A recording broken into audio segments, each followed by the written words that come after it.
Hi everyone. So this reading is not going to be for everyone. This is about someone who really feels like there's a situation or a person that's really triggering them right now. And some people just are not ready to face their shadow side. Some are. So you'll know if this reading is for you if you want to look at your trigger points and why you're feeling triggered.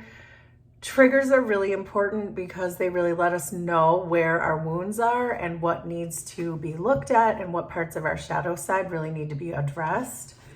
So I'm going to do a 5-card spread to look at some of our triggers. So there will be 5 different positions, and I'm going to explain those positions now. So this is going to be, what is the conflict? What are you feeling? Where does it come from?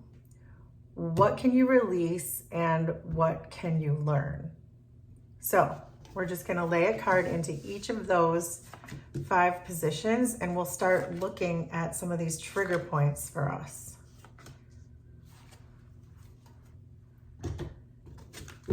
I'm going to lay a Prism Oracle card into each of these positions too.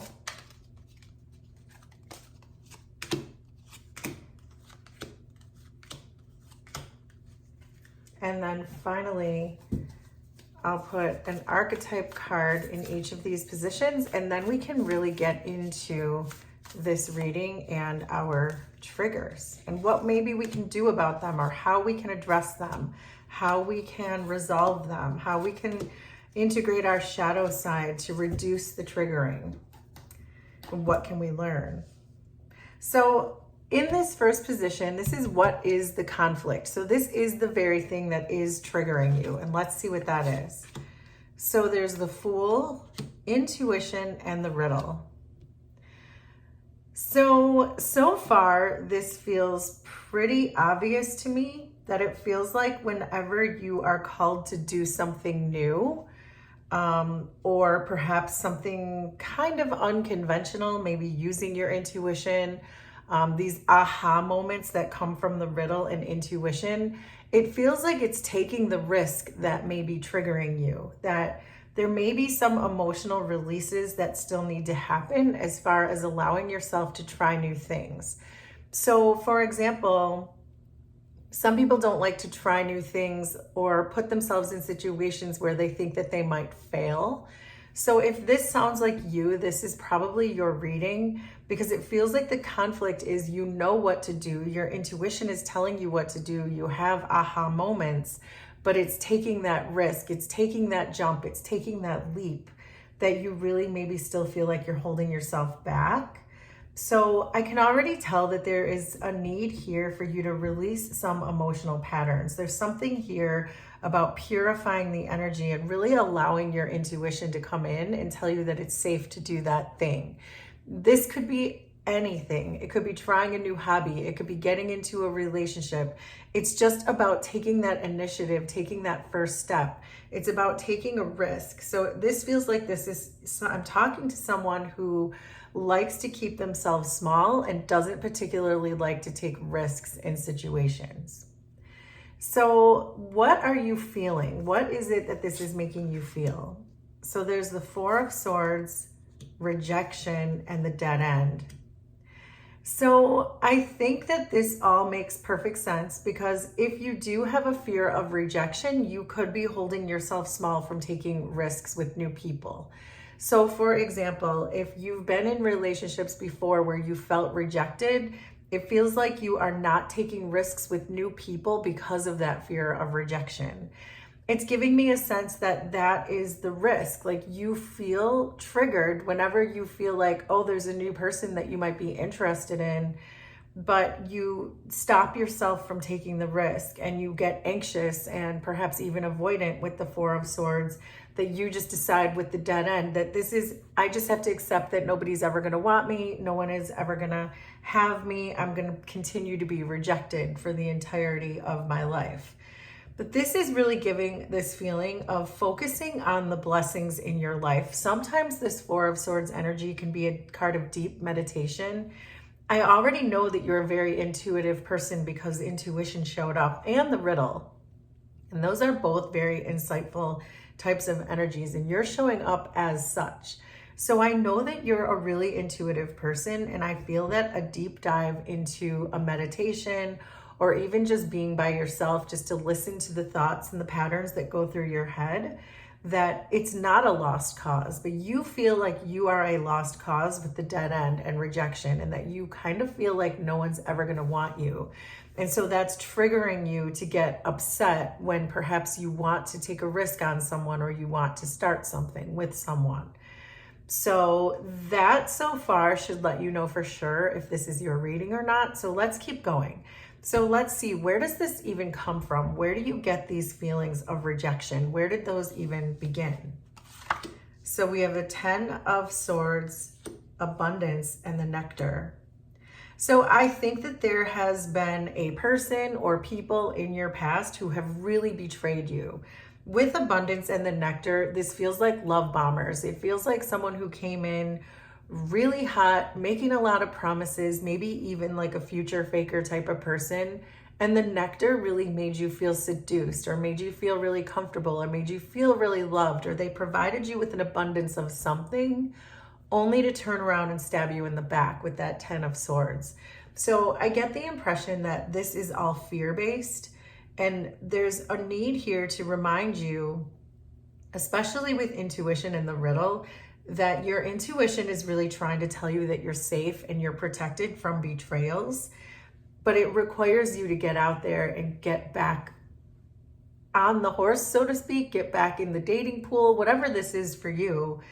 If it's a work thing, if you were betrayed by work, this is about getting a new job. This is about finding your footing again and getting your confidence back. It can be about really anything that you feel you were rejected from, and now you're avoiding that very same thing because of this fear base that's coming through here.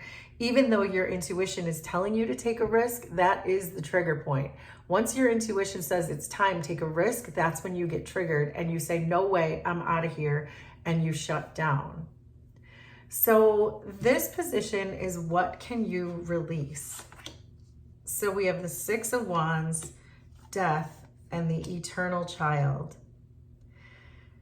So with the Death card, this is saying that you have already gone through some massive transformations. And I think that whatever happened here, whoever betrayed you, whoever stabbed you in the back, I think this is saying that this is the thing that needs to be released. That situation changed you, but you don't know yet how much it changed you until you put yourself back out there and get into another situation. If you don't have anything new to compare it to, you'll never know just how much you have changed. I think with the Eternal Child and the 6 of Wands, this is about not caring what people think about. Children don't care about what people think. They do what they want. They say what they want. They're just very open and not self-conscious. And so I think that's what this is about, that there's been a change in you that happened when this person stabbed you in the back, metaphorically speaking, obviously. But when that happened, I think something really deep inside of you changed, and I think it really opened up your intuition. But again, there's no way to really see that or conceive of this change in you if you're isolated, if you're by yourself, if you're saying, well, this is useless anyway, it's going nowhere, I just have to accept the fact that I'm a rejected type of person. But this is saying, how will you know? How can you see how much you've changed if you don't get yourself back in there? So there is a strong message coming through about you releasing this need to care about rejection. So what if you get rejected? That's why you just keep persevering is the real advice, the message coming through, to continue to persevere even after rejection, because it's a pretty cliche thing, but rejection truly is God's protection. If someone's rejecting you, it's because they weren't for you, and that person saved you probably a lifetime of heartache and headache by not accepting you. Has nothing to do with you. Rejection always has to do with the person who's doing the rejecting. So I do think that there is a message coming through about that just with the child and the 6 of Wands, just have fun, release this energy of betrayal, and just try to think about what makes you happy, what made your inner child happy, and pursue that. Find people who have common interests like you. So then finally, what can you learn from this? There's that perseverance we were just talking about. 9 of Wands, balance, and the tear. So I like the energy of the tear because this is really about harmony, but through a melancholy type of way. Tears that heal are generally what this is about. And so I do think that you had to go through whatever this really painful betrayal was. You had to go through this love bombing person who then turned around and completely turned out to be a completely different person than you had thought that they were or that they presented themselves to be. But I think these tears that you cried over this person became the thing that really healed you, became the thing that harmonized your heart. I'm seeing 2 different green cards. So I know we're really dealing in the heart chakra here. That whatever this person was pretending to give you is the thing that you really wanted. And so I think that this created the balance for you to be able to see that now is just the time to persevere and face these trigger points for you to get back out there. The 9 of Wands is telling you not to give up. There is balance. There are people out there who want to love you the way that you deserve to be loved and want to be loved. They are out there, but as long as you continue to stay in a 4 of Swords energy, as long as you continue to isolate yourself, you're never going to be able to have that. And so I do think that this tear is a really good thing in the sense that you've really learned how to heal yourself emotionally. And I think that's what you've learned here, to hang in there. There is definitely still a part of you that wants to participate. It's why you're getting triggered by it. If you didn't want to participate in a love interest or a friendship or interpersonal relationship of any kind, you wouldn't be triggered by starting a new one. So this is really telling you to just hang in there. Your heart is being balanced. You're healing with the tear. You have the perseverance. We know that. You've learned that. So now this is just about not caring what people think. Get back out there. Find people with similar energies and similar desires. And then listen to your intuition. And when you get triggered, when you say, I'm not doing that, it's too scary, do it anyway, because you can. You can do hard things. You're showing up as the 9 of Wands. So get back out there, because there is certainly a person who wants to love you in the balanced way that you want.